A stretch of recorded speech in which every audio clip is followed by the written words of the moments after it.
So for this delicious biryani, I took 2.5 kilograms of beef. Next, I took 2 tablespoons of coriander powder, 1 tablespoon of turmeric powder, 1 tablespoon of garam masala powder, half a tablespoon of ground black pepper, 3 tablespoons of salt, 3 tablespoons of paprika,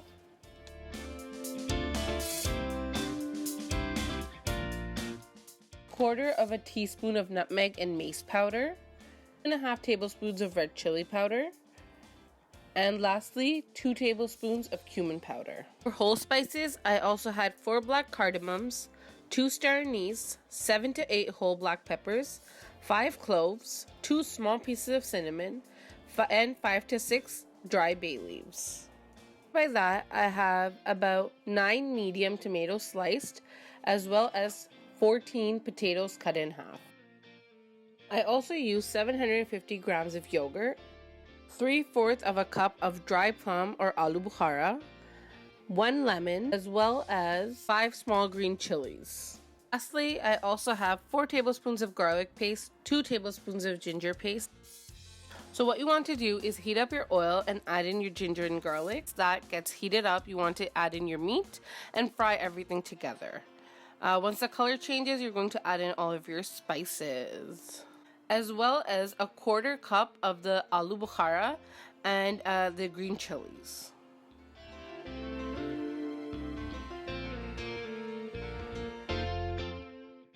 Give everything a nice mix. And then after that, add in your tomatoes, your yogurt, as well as about 325 grams or half of the yogurt box of water. And then on medium-high heat, I'm going to just let everything cook together until the meat is tender.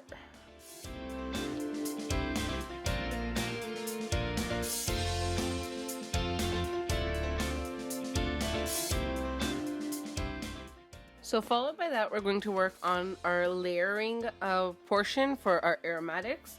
For this, we have 1 tomato finely chopped, 5 sprigs of mint chopped, 1 cup of coriander chopped, 10 green chilies roughly chopped, as well as 2 cups of fried onions. So you want it in a bowl, just mix everything together.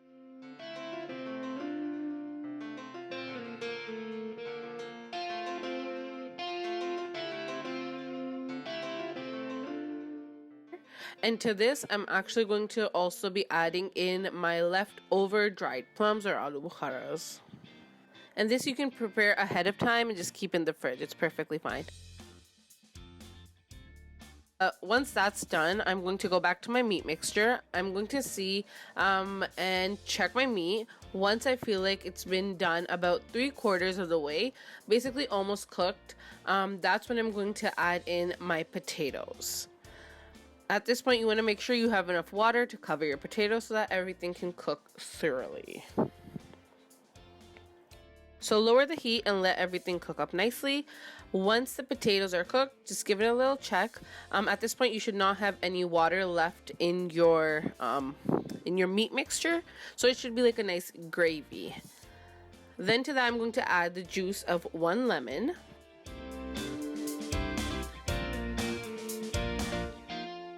As well as 2 to 3 drops of biryani essence. This is optional, but after that, basically, we are done.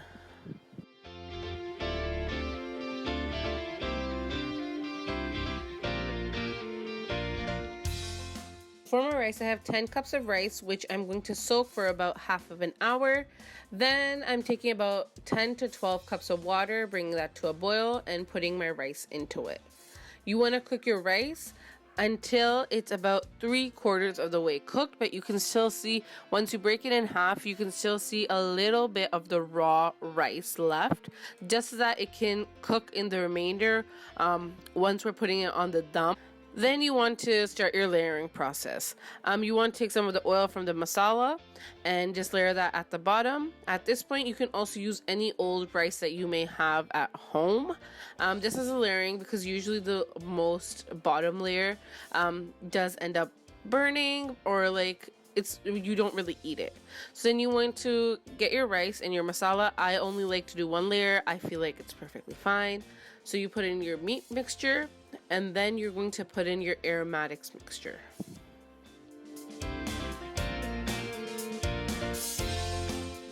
And then layer off with your final of rice. And then I also like to save some of the oil and put it on top for that nice color. If you don't have that, it's fine, you can put in color. Now I tried to film it. I don't know if you can see some steam coming out from the side, but you want to leave it on high until you get some steam coming out from it. You definitely want to see the steam, and I would say put a rack on top of your stove before putting the pot on it, just to avoid too much burning at the bottom. But basically cook it on high until you see the steam. Once you see the steam, you want to put it on low and let it go for about 10 to 15 more minutes. And after that, you are done and you have this delicious biryani. I hope all of you guys enjoy and do give this a try.